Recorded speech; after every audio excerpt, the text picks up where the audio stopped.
السلام علیکم ناظرین، کیا آپ جانتے ہیں میرے آقا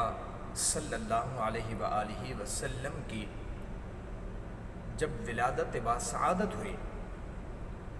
تو اس وقت آپ کی والدہ ماجدہ حضرت آمنہ رضی اللہ تعالی عنہ نے کون سا ایسا عجیب و غریب واقعہ دیکھا کہ جس کو دیکھ کر آپ حیران و پریشان ہو گئے۔ یقیناً میرے بھائیوں، جس شان و شوکت کے ساتھ، جس عظمت کے ساتھ میرے آقا صلی اللہ علیہ وآلہ وسلم کی ولادت باسعادت ہوئی، اس انداز میں، اس شان و شوکت کے ساتھ، اس عظمت کے ساتھ کسی کی بھی ولادت نہیں ہوئی۔ جب حضرت آمنہ رضی اللہ تعالی عنہا سے پوچھا گیا کہ اے آمنہ بتاؤ، جب تمہارے بیٹے کی ولادت ہوئی تو تمہیں کوئی تکلیف،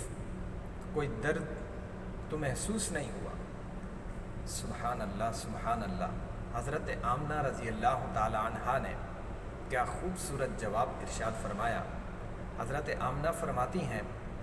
کہ مجھے میرے بیٹے کی ولادت کے وقت کسی قسم کی کوئی تکلیف محسوس نہیں ہوئی، جس طرح عام حالات میں ایک عورت کو ایک بچے کی ولادت کے وقت جس درد کی شدت سے گزرنا پڑتا ہے،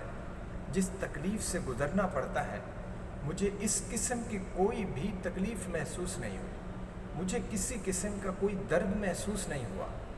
اور حضرت آمنہ فرماتی ہیں کہ بلکہ میں نے تو دیکھا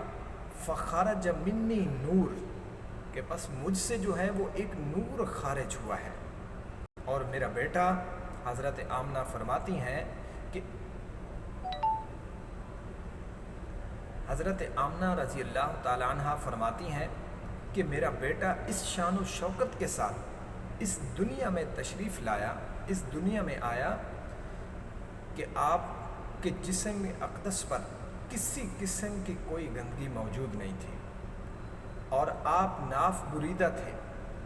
اور آپ کی ختنہ بھی ہوئی تھی۔ اور آپ فرماتی ہیں کہ میں نے دیکھا کہ جب میرے بیٹے کی ولادت باسعادت ہوئی تو اس وقت، اس سے پہلے میرے کمرے کے اندر اندھیرا تھا، لیکن جیسے ہی میرے بیٹے کی ولادت باسعادت ہوتی ہے تو میرا پورا کمرہ جو ہے وہ نور سے روشن اور منور ہو جاتا ہے۔ اور جو حضرت آمنہ رضی اللہ تعالی عنہا نے وہ عجیب و غریب واقعہ دیکھا،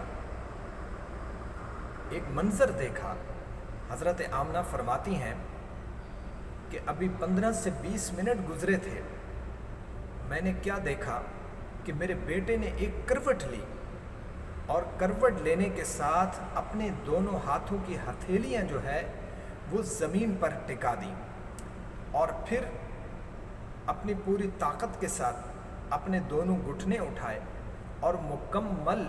اپنی پیشانی کو، اپنے سر کو اللہ کے حضور سجدے میں رکھ دیا۔ سبحان اللہ، سبحان اللہ۔ یہ میرے آقا صلی اللہ علیہ وآلہ وسلم کے اس وقت کے مناظر، یہ اس وقت کے واقعات ہیں، ابھی جب آپ کی ولادت باسعادت ہوئی، اور میرے آقا نے پیدا ہوتے ہی اپنا سر مبارک، اپنا سر انور سجدے میں رکھ کر اپنی امت کو سب سے پہلا پیغام یہ دیا ہے کہ جس نے تمہیں یہ پیشانی، یہ سر، یہ جسم، یہ سب کچھ عطا کیا ہے، اپنے سر کو، اپنی پیشانی کو ہمیشہ اپنے اسی رب کے سامنے جھکانا، اسی اپنے رب کے سامنے ہمیشہ عاجزی اور انکساری کے ساتھ رہنا، کبھی اپنے دل میں اپنی صورت کی وجہ سے، اپنے مال و دولت کی وجہ سے تکبر مت آنے دینا۔ اس لیے علامہ اقبال نے کہا کہ محمد سے وفا تو نے تو ہم تیرے ہیں، یہ جہاں چیز ہے کیا لوح و قلم بھی تیرے ہیں، جس نے حضور سے محبت کی سب کچھ اسی کا ہو گیا ہے۔ دعا ہے اللہ رب العالمین ہم سب کے دلوں میں اپنے اور اپنے پیارے محبوب کی سچی محبت عطا فرمائے۔ آپ تمام ناظرین کی محبتوں کا بے حد شکریہ۔ السلام علیکم۔